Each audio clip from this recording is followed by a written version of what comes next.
That's all you've got? You're dying fast, like roaches under my boot. Is there a Kedwenny to match Seltkirk of Gulet on this field?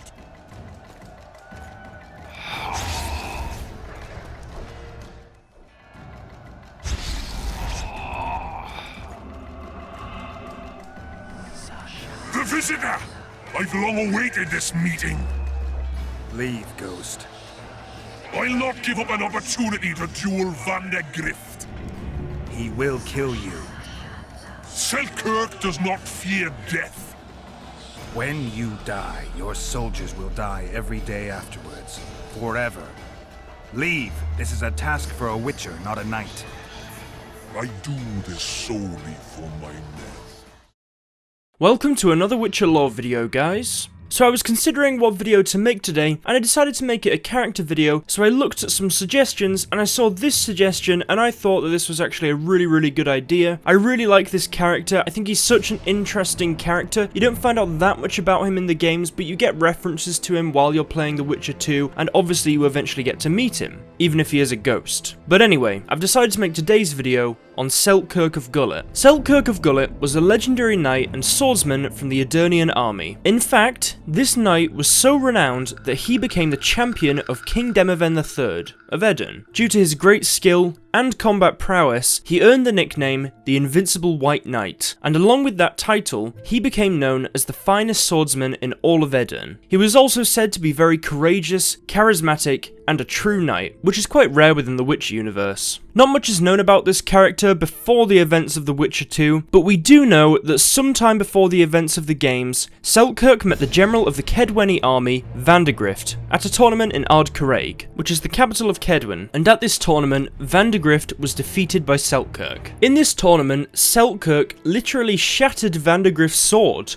forcing him to yield. It was after this that Vandergrift supposedly ordered a magically enhanced sword, as he never wanted to lose against Seltkirk again. Seltkirk also has a brother known as Silgrat that you can meet in The Witcher 2, and this is when Silgrat challenges Geralt to a fistfight, as he always lived under the shadow of his brother and wanted to prove that he could be a great warrior. We also know that Seltkirk took part in the war between Aedirn and Kedwen, and this war was over a section of land known as Upper Aedirn. I'll do a video on this war in full in the future, but for now, all you need to know is that Kedwen invaded Aedirn. Anyway, Hensalt's troops crossed the Pontar on the third day after the autumn equinox, but what Hensalt, the king of Kedwen, didn't know was that Aedirn had good spies, so they were ready for the assault. Because you see, in preparation for Kedwen's invasion, Seltkirk of Gulet had gathered troops under the banners of Vengerberg, which is the capital of Aedirn, Aldersberg, and Gulet to face them in battle. I mean, even the Dun banner, which is Kedwen's elite force, was decimated, and Seltkirk, along with his troops, wreaked havoc among the Kedwennies. The Aedirnian soldiers were doing well against their enemies, with their spirits rising at the mere sight of their commander Seltkirk. Sadly though, this victory could not last forever, as the commander of the Kedwenny army, Vandergrift, cut Seltkirk off from the rest of his army, with the intention of cutting the head off the snake.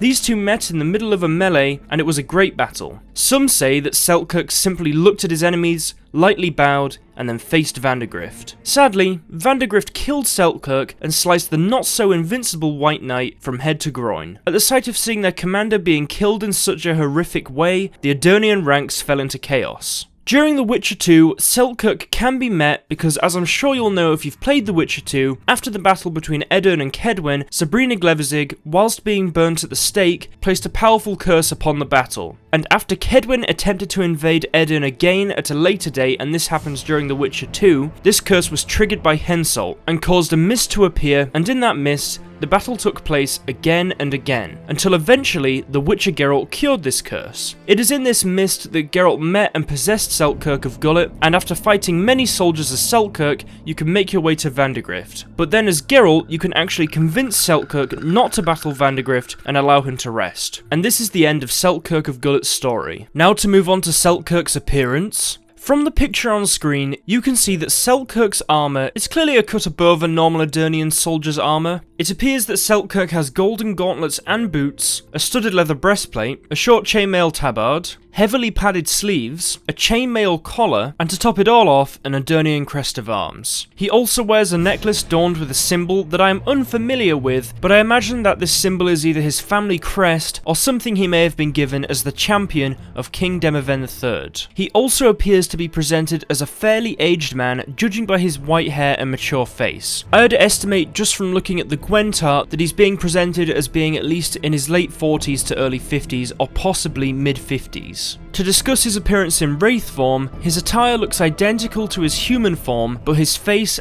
and skin is rotting, and his skull can actually be seen under the skin. And obviously this is just because he's a Wraith. There's no other reason why his skin looks like this. There's no other reason why he looks like this as a Wraith. It's just because he's a Wraith. Finally, to end today's video, I will read you a quote about Seltkirk. Though famed for his many virtues, his indomitable courage, first and foremost, Seltkirk was not spared the fate which met all those who killed in the Battle of Upper Aedirn. I honestly think it's all so interesting. Arguably this character is not a massive character within the Witcher universe. I would describe him as quite a big part of The Witcher 2, as he is referenced a lot. He's in the Battle of the Mists, you actually play as him, but I'd say in The Witcher as a whole he isn't that big, but there's a lot of interesting information surrounding this character, and I honestly feel like he is a really cool character. I'd love to hear what you guys think of this character. I'd love to hear you guys making some suggestions, and I'll be sure to make another Witcher lore video soon. But anyway guys, that's the end of today's video. I hope you've all enjoyed today's video. As always, if you've enjoyed today's video, be sure to click like on it, as it really does help out the channel. These videos take me a long time to do, and liking the video not only supports me, but supports me making this content. So I just want to say thank you to every single one of you that likes the video. It's very, very kind of you. Also, of course, if this is the first video you're finding on my channel, be sure to subscribe. I do Witcher lore videos every few days. I do Elder Scrolls lore videos here and there. I do a Witcher playthrough. I do an Oblivion playthrough, and I plan to do some more things soon. So be sure to subscribe if you don't want to miss any of these lore videos or any of the gameplay if you enjoy that. So thank you to every single one of you that does that. As always guys, be sure to go and follow me on Twitch. I've been streaming some World of Warcraft on there recently. I've been getting into it a bit. It's been really fun. We don't have many people watching, but the people that do watch, I have such a fun time with. We chat, you guys help me with the game. It's honestly so fun, and I just enjoy it a lot. So if you guys want to make sure you're part of those streams, be sure to go to the description of this video, click on my Twitch link, and then click follow, and then you'll get a notification every single time I stream. So thank you to every single one of you that does that. Of course, I also stream other games on there, such as God of War, Bloodborne, Dark Souls, Gwent, and I plan to do more in the future, so I'll be happy to see every single one of you there. Also, of course, be sure to follow me on Twitter. I do updates on there whenever anything interesting's happening, whenever I want to show you guys stuff that I might have got that I think, oh, this is kind of cool, when I just want to show you what's going on. I post the videos on there whenever I upload them, so if you guys think, oh, YouTube isn't sending the videos to my subscription box, or you're more active on Twitter and you don't want to miss the videos, I'd recommend following me on there, as I do tweet every single time I do a video. And also, you get to support me, so thank you to every single one of you that does that. And as always, a big thank you to the Patreon pledges. You guys are honestly amazing. I've been getting a few more patrons recently, and every single time I get a new patron, I just think it's so kind of you. Thank you to every single one of these names. You help the videos out, you help me with stuff. Recently, I had to pay for my editing software again, and I used the money from the Patreon, so it does actually help with the videos. So thank you to every single one of you that donates. You're all very kind. I hope everybody's enjoyed today's video, and I'll see you in the next one. Have an awesome rest of the week.